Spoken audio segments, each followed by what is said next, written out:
Hey everyone. I am back after a long break. Things were not pretty well from past few months. But here I am back again. Without any further delay, let's get back to the chapter. I will provide you with the synopsis of this series in the description. So let's get started. Chapter 1. In a small clearing surrounded by tall and sturdy looking trees, a tall young man could be seen. He seemed to be in his mid to late teens with long black hair tied in a small ponytail. With his eyes closed, he stood there barefooted, seemingly meditating while standing. At first glance it might look like he's trying to connect with nature, but the truth was far from it. After some time, his eyes snapped open and flashed a golden gleam before he suddenly disappeared, leaving just a small cloud of dust, where he once used to stand. Fucking finally, the young man exclaimed excitedly. Right now he was standing atop of a tree approximately 200 meters away from his initial position. On his face was a very satisfied grin. This young man's name is Ryu, and he finally managed to recreate one of his favorite movement techniques, the flash step, moving at high speeds by compressing energy under his feet and letting it combust in a controlled manner, allowing for rapid movement. Unable to hold his excitement, he immediately tried to replicate what he just did, though this time it didn't go as planned. He found himself face first on the ground in the middle of the clearing, prompting him to cough uncontrollably due to the dirt and dust flying around. A small "damn" escaping from his mouth. Once he was finished coughing, he turned on his back and continued to lay down and enjoy the calm, looking at the purple sky in front of him and enjoying the occasionally breeze gazing his skin. Even now, 10 years later, he still couldn't get used to the forever unchanging purple sky of the underworld. Thinking back about everything that happened these past years made him sigh, both in exhaustion and anticipation. To think my 21st birthday is close by. I wonder what kind of cake my mother will be preparing for me, he mused out loud. It was a rather quiet day in the underworld. The forever unchanging purple sky provided some dim lighting, making sure the destruction caused by the Civil War is still as clear as before, creating a all-in-all gloomy atmosphere. There is no real date or duration for the Civil War. The wiki just says Sears was 60 when it started and it ended approximately 500 years before canon. But as far as I know, evil pieces were introduced to the general public shortly after in attempt to replenish the numbers lost in the underworld. Zeoticus Grimory has a bishop by the name of Heinrich Cornelius Agrippa, who according to Wikipedia died 1535. A good estimate of the end of Civil War would be 1520-ish. I used a Reddit comment as source for the data here. Therefore I'd like to set the start for my fanfic at 1528. People were still feeling the after effects of the recently won Civil War. The insane heirs of the four Mao clans were either dead or missing. Their ambitions of world domination crushed and another great war averted. Yet the price that had to be paid was tremendous. Out of 72 demonic pillars, less than 20 are still staying. The devil race may have been able to avoid a complete genocide, but a further decline in numbers was inevitable. In a small, yet clean and well-furbished room of a rather impressive manor, the outlines of a child could be seen. The child was on a bed, shifting from side to side. Looking closer at it, he turned out to be a little boy, no older than 10. After many minutes of back and forth, he finally seemed to settle on lying on his back. It took some time, but eventually his eyelids started to flutter, signaling the end of his uncomfortable slumber. Shortly after, the fluttering turned into blinking, and finally into a dazed stare. Without any warning, a sharp pain ran through his head. The pain was accompanied by a sharp intake of air and led to him sitting up straight on the bed while supporting his head with his hand on his temple. A reflexive yet ultimately futile attempt to help against the pain. Arg. Fuck, my head hurts. Just what happened last night, he wondered out aloud. Not even a second later he froze, his eyes widening to an almost comical degree. The young male found himself on his feet, looking around the room vigilantly.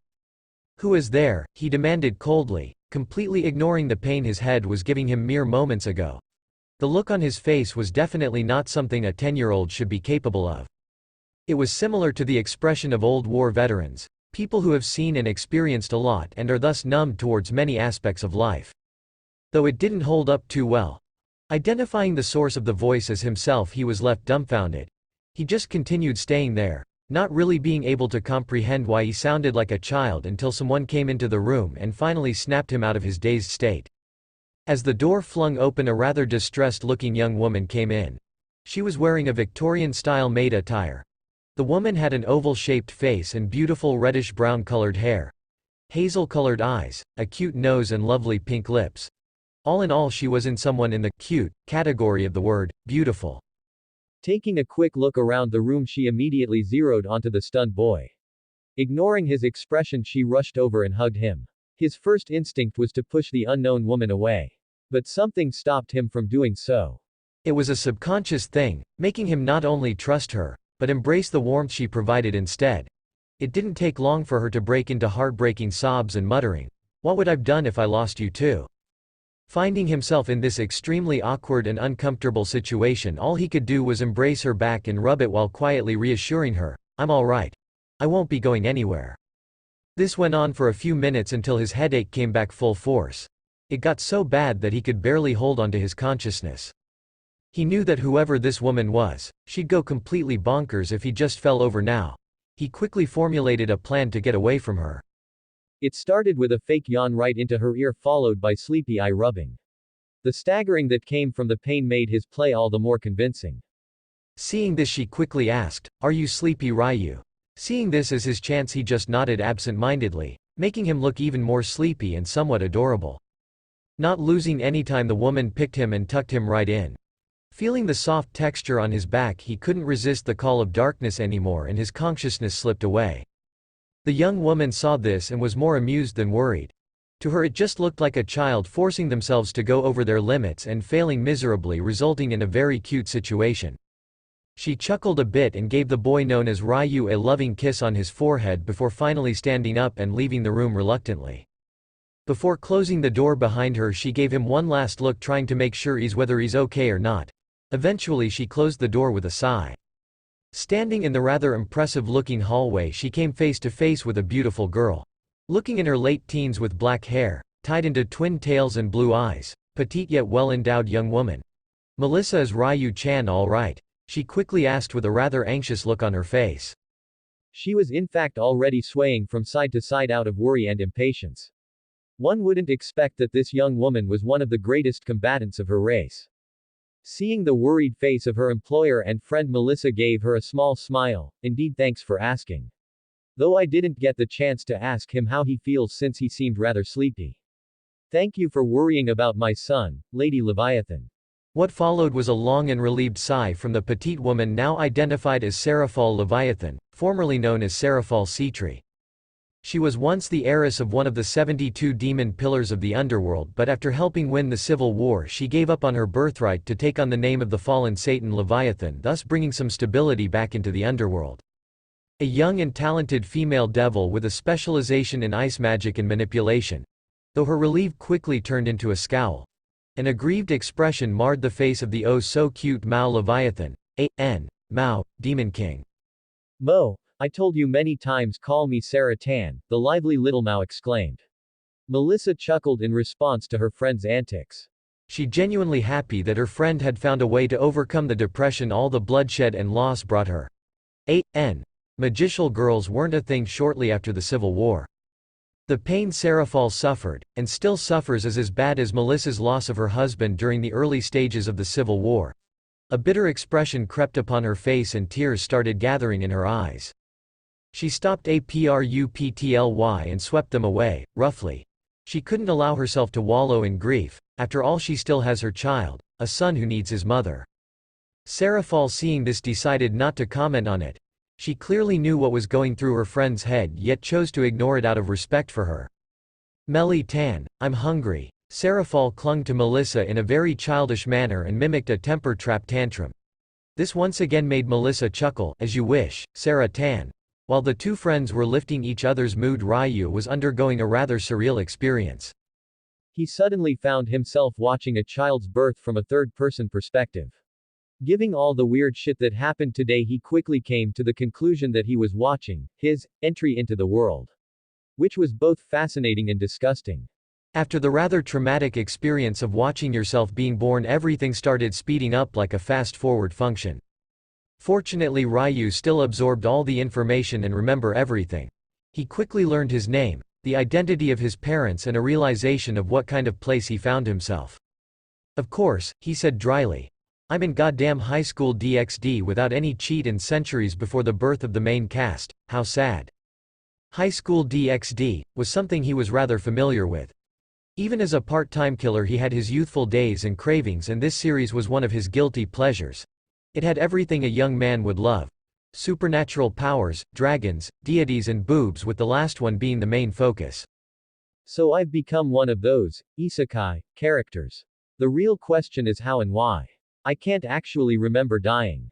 I certainly don't remember meeting a ROBAN, random omnipotent being, or having any wishes being granted. I suppose being a devil qualifies as having a perk even if I'm just a common one. When Lucifer first used Lilith's flesh to create his armies, he probably made common devils for two purposes: testing and stockpiling cannon fodder or shock troops. It is a rather sad thing that I probably have biological limitations placed on me, but imagine-based magic in combination with all the fiction character and their moves ingrained into my brain, things might just turn out alright. Hee, my last life was all kinds of disappointing. This time I'm gonna live on my terms. All of this served as the starting point of what would eventually be the most powerful, yet also most chaotic being in the entire multiverse. Chapter 2. Shit, this is much more difficult than anticipated. A rather frustrated Ryu couldn't help himself and started cursing. He was very lucky that no one heard him, otherwise the consequences would have been dire. He was currently lying on the ground, sweaty and caked with dirt. I knew it wasn't going to be easy, but this is ridiculous. It has been 5 weeks since Ryu found himself in this new world. The first week was really difficult. He had to come up with convincing explanations for his sudden behavioral change. Flashback. 3 days later, Ryu was finally allowed to leave his room again. Being confined in this little space made him rather uncomfortable. Therefore he decided to have his breakfast in the servants' quarters. He looked absent-minded while eating his rather humble breakfast of fried eggs and bacon. The reason behind his daze was his future training. After all, considering everything that's gonna happen in the next 400 to 500 years from now, he needs all the strength he can gather. After much deliberation, he chose the Shadow Clone Jutsu from the Narutoverse as his first training project. The fact that you receive the memory and experience of them makes training much more efficient. His idea is rather simple. Since devil magic is nothing more than the crude manifestation of your will and intent, fueled by your magical energy, just turn his shadow into an actual clone, unlike the chakra constructs Naruto produces. Using his own shadow should give the clone an anchor to stay in the world and exert more of his strength. It would then be imbued with part of his consciousness and, last but not least, half of his energy reserves. Ryu knew though that while it is theoretically a sound idea, it will need a lot of trials and errors until he finally manages to produce the perfect shadow clone. He was also very much aware of the need to gather more knowledge and information about this world. As a former mercenary, he knew that ignorance of your surroundings will lead to a quick death, which means he'll have some serious studying to do. It wasn't until he heard Seraphal's cheerful voice that he snapped back to reality. He quickly stood up and gave her a respectful bow. "Good morning, milady." Hearing his greeting, Seraphal put on a happy smile. "Good morning, Ryu-chan. How are you feeling today?" Since Melissa was currently busy with her work, she decided to check on the little troublemaker. She still marvels at the fact that Ryu managed to have simmering pots slam onto his head. According to his memories, the previous him was attempting to make some special sweets for Seraphal, as a celebration for the 5th anniversary of the end of the Civil War. The previous Ryu always felt he owed her the world. After all, despite everything with the war going on, she always found time for him and look after him like a sister would. Not to mention she did give him and his mother a job and a roof over their heads. So one fine evening he sneaked into the kitchen to begin his surprise. But as one would expect from Murphy's Law, things just had to go sideways. The fiasco ended with the original Ryu dying and the old Mont's soul taking over the body, fusing with Ryu's remnants. After hearing his explanation behind the incident, Seraphal's eyes went teary. She threw herself at Ryu, hugging him for dear life and snotting all over him. All the while saying, "Thank you." Back to the present, after taking in a deep breath, he jumped back up on his feet. Despite not having achieved the desired clone, it doesn't mean Ryu spent the last 5 weeks in vain. First, he changed up his diet and started training to raise his stamina. When he reached his daily limit, he'd drag his aching body into the bathroom and take a shower to relieve his fatigue. What follows are usually his duties as a servant, though it's mostly little things like transportation of the laundry basket. After all, neither his mother nor Seraphal would want him to work too hard and hurt himself again. He passes the final part of his day in the library studying tirelessly. spending hours upon hours at a time if he could. At times he nearly fell asleep right then and there, which nearly caused a whole new topic of troubles. His first study subject was devil anatomy. Being a former Seatree, Serafal's library had the most up-to-date medical books, meaning they were confirmed by her parents themselves. The reason behind his choice was that only by understanding ourselves fully will we be able to, first grasp our limits and second overcome those, though a small part of him was just curious what exactly makes devils or supernatural beings in general different from a biological standpoint. Ryu also came to the conclusion that having an understanding of his own anatomy will help him with his clone jutsu. There was no doubt that his newly acquired knowledge quickly became invaluable, saving him a good chunk of trials and errors to figure certain things out. He also started incorporating hand seals in his attempt to make a successful clone. Hand seals mold your energy in a specific way so you don't have to do it manually. In a way you can consider them crutches and not something you should use the rest of your life. In his case, Ryu decided that it would serve as an extra stability factor. After all, this jutsu wasn't meant for battle just yet. Its main purpose would be the acquisition of knowledge and completion of chores while the main body trains. Making the clone seal, A.N. 4 fingers in A+ position, both index and middle fingers, he once again took a breath and said in a powerful voice, "Shadow Clone Jutsu." It was then something unexpected happened. White smoke rose from his left just in the anime. After a few seconds it disappeared, leaving only the clone. Now 2 Ryus were curiously looking at each before they finally couldn't hold it anymore. They jumped high in the air and screamed on top of their lungs, "We did it!" What followed was a little victory dance performed by both of them. After some time they finally calmed down enough to check their connection and do various tests to make sure everything is in working order. Turns out not only did the clone turn out perfectly, but after a quick dispel he managed to summon him back. Meaning that the first iteration of the Shadow Clone Jutsu was finished. Not wasting another minute, he sent the clone into the manor to do his chores and then study, while Ryu himself started setting up a little shed to stay during his training outings. Aside from his unusual good mood, no one in the manor suspected anything to be wrong with him. He also set up a cycling rule for clones to avoid the overheating of his nervous system. Every 4 hours the clone would come back to the original with all his study notes and dispel itself. Ryu would then summon another one to send it right back to continue before trying to process all the information he had gotten from the previous clone. But all of this wasn't without demerits. After 3 weeks of clone studying he could feel his mind becoming heavy and clouded. It wasn't difficult to find out why. Basically what happened with all the clones was that they threw their stuff into a room randomly without bothering to organize it, leaving it not only messy but also full. To counter this problem he started spending more time meditating and widening his mental capacities. At the same time he was hoping to access his mind space and start building a mind palace to not only organize his mind but also protect his secrets. It took another 2 months until he finally finished his rudimentary mind organization and defense. During all this time he didn't forget to spend time with his mother and employer. They somehow made it a new tradition to have 3 tea parties a week with me being there and supplying Ryu's never-seen-before unholy snacks. Not that he minded it. By absorbing the original's soul remnants he inherited a good part of his feelings, meaning he loved them both dearly. With the foundation for his growth laid down, Ryu was going into full-power training for the next few years. Chapter 3. The next 10 years were rather monotonous for Ryu. In many fanfictions this would now be the time skip that would suddenly allow the main character to become overpowered beyond reason. Sadly reality wasn't as kind to him. All that the shadow clone did for him is save time. It didn't change the fact that he has numerous blocks and limitations placed upon him. Of course Ryu never had any delusion that things are going to be easy. While he did feel a little regret about not being able to suddenly go all Super Saiyan, it fueled his desire for strength even more than before. Ryu concentrated mainly on 2 aspects of his life. One was his studies. If it wasn't busy with his duties, the clone would always be seen in the library. Though the clone would dispel itself every 6 hours to make sure the mental burden is still bearable for the main body. His studies also helped him further organizing his minds, even going as far as promoting the growth of his mind arts.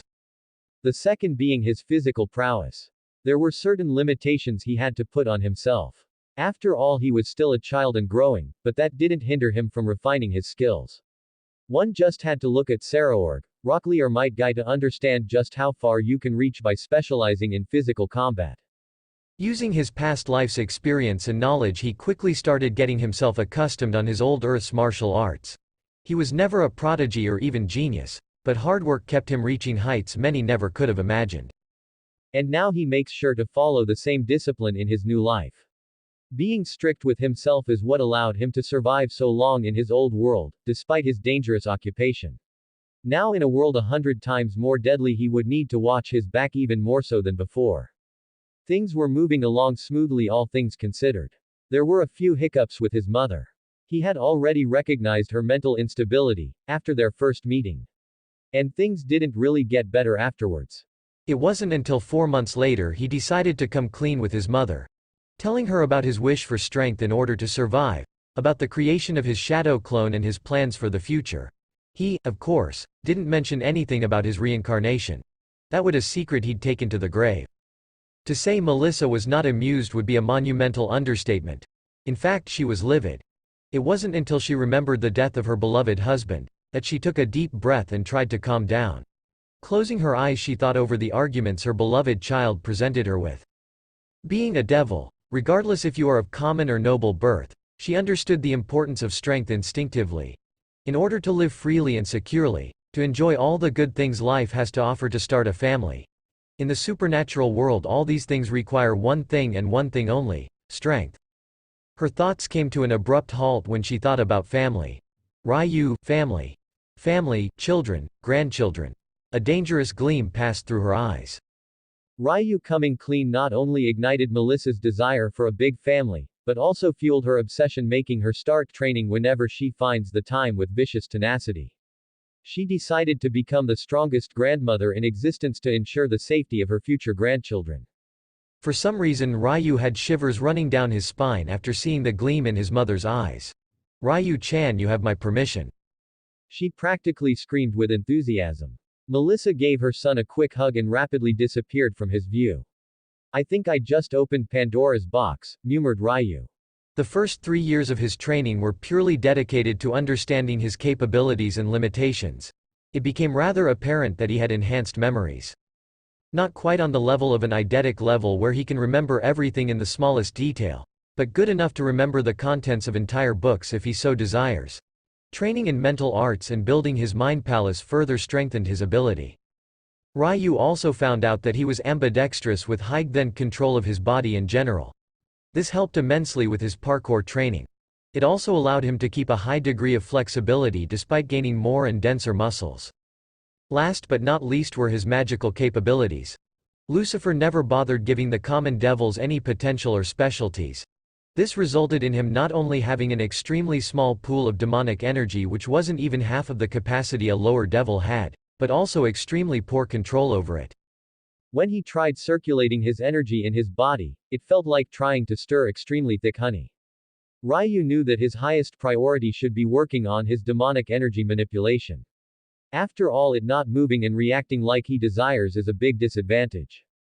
While he was training hard, he had his clone change research subjects from medicine to magic. Specifically, runes and rituals. Runes have always had high potential in his eyes. Odin being proof of what the apex of runecraft can look like. As for the rituals, it was much simpler. Since ancient times, mortals have used rituals to gain things from the supernatural side of the world. Most of the times it involved sacrificing something to receive something. Farmers sacrificing a third of their yield for a god to bless and protect their fields for the next season. Ryuu had many ideas on what he could sacrifice and how it should be sacrificed, though this topic most definitely needed more research before he could act upon it. When Ryuu reached his 4th year, the first thing he did was question his perception towards time. For him it felt like only a few months had passed at most, not years. After a quick exchange with Seraphal, she explained to him that it's a quirk all long-lived species share. Since he didn't want to continue linger on this topic, he quickly dedicated towards his newly advanced trainings plan. With all the knowledge gathered from the library, it was time to start a few tests using animals, like sacrificing a snake to enhance the venom of another. The results were rather promising except for one little problem. The sacrifice and the to be enhanced needed a certain affinity. You couldn't, for example, imbue a snake with the plants to give it photosynthesis. All the while he made sure to continue his studies and mental training while also keeping himself fit as to not lose his previous training results. He could already feel himself getting closer to the first bottleneck of his physical growth. One he couldn't overcome himself. He'd need to let nature take its course and allow him to grow naturally. Ryu also tried tinkering with a few basic runes, though it quickly became apparent that his talent in this particular subject was almost nil, which saddened him. He did have hopes that with a few rituals down the road he could change that. Starting with his 6th year he dropped the practical part of the runes training, but continued to study them. It was also the year he started getting comfortable with rituals, going as far as mapping out his first one. A Chinese novel favorite, The Removal of Impurities. Ryu's idea was simple. Perfect what you have before adding new things on top of it.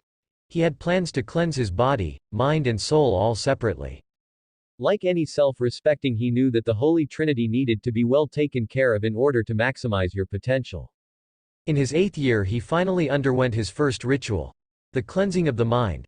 Having been practicing mind arts so often and diligently made it rather easy to handle the stress the ritual caused on him and gain the most benefits off it. After the ritual he felt his mind more active. His already improved memory officially became an eidetic one and his processing speed went through the roof. His enhanced mind capacities also helped him with the manipulation of his demonic energy, allowing him to exert greater pull and control over it. He couldn't stop the grin from sticking to his face, making Seraphal and Melissa question just what made him so happy. Though effective, he understood that his body could at most take one ritual a year, and that was already pushing it. With the support of the new mind, the entirety of the year was dedicated to magical training. He never bothered studying and using the other established magic system. After all, he had to first gain full control over his devil magic. The newly upgraded mind allowed for a much smoother manipulation of his energy. What was once thick honey became a stew and was on its way to becoming a clear soup, though sadly his reserves were only growing slowly with his body, barely reaching low rank at the moment.